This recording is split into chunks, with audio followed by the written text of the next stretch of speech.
200 drones et missiles russes abattus par l'Ukraine dans la nuit de vendredi à samedi. La situation sur le front est difficile pour les deux camps, affirme Volodymyr Zelensky. Première déclaration de Donald Trump à son arrivée en Écosse. Le président américain s'attaque à l'immigration et aux éoliennes en Europe. Grâce à de nouveaux équipements de sécurité, les aéroports de l'UE s'apprêtent à supprimer la limite de 100 ml de liquide dans les bagages à main.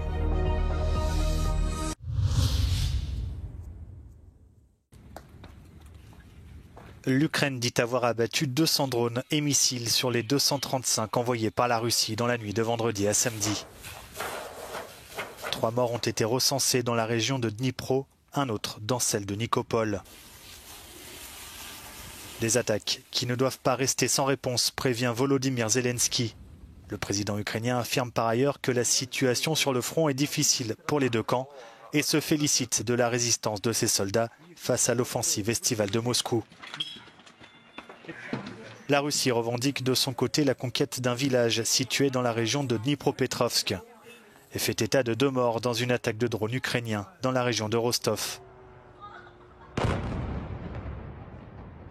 54 drones ont été interceptés dans la nuit, selon le ministère russe de la Défense.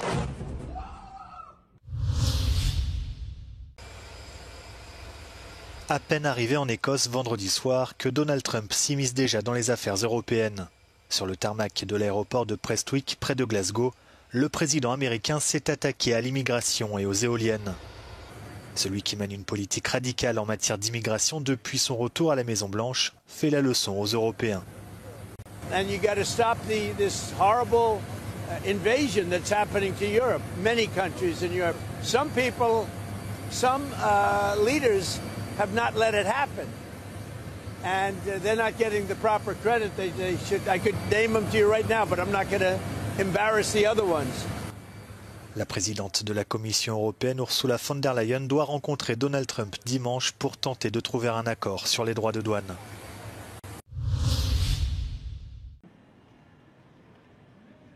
Avec des températures dépassant parfois largement les 40 degrés, la Grèce s'est transformée en une véritable fournaise ces derniers jours. Lundi dernier, au premier jour de la canicule, la municipalité d'Athènes a relevé une température de 68 degrés au sol, tandis que l'air ambiant atteignait 38 degrés à certains endroits. Les autorités appellent la population et en particulier les personnes les plus vulnérables à adopter toutes les mesures nécessaires pour rester au frais et chacun y va de ses astuces pour tenter de se protéger de la chaleur.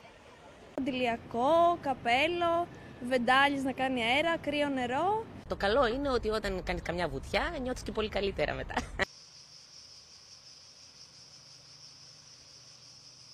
Mais aussi pour celles qui travaillent en extérieur, le ministère du Travail a publié des recommandations spécifiques à leur intention. Είμαστε όλη μέρα κάτω από τον ήλιο, ένα μπουκαλάκι νερό, φρούτα, πλήσιμο, αλλιώς δεν βγαίνει δουλειά. Αυτές τις μέρες είναι δύσκολα τα πράγματα, οι θερμοκρασίες στα κόκκινα, προσπαθούμε για το καλύτερο. Selon le service météorologique national grec, la vague de chaleur devrait commencer à s'atténuer dans le nord-ouest du pays ce dimanche, puis une baisse progressive des températures est attendue dans la plupart des régions dès lundi. De nouveaux équipements de contrôle de sécurité dans les aéroports capables de scanner les liquides stockés dans les grands contenants pourraient bientôt être déployés dans toute l'Union européenne. Cela signifie que les passagers pourraient emporter des bouteilles contenant plus de 100 ml lors de leur voyage.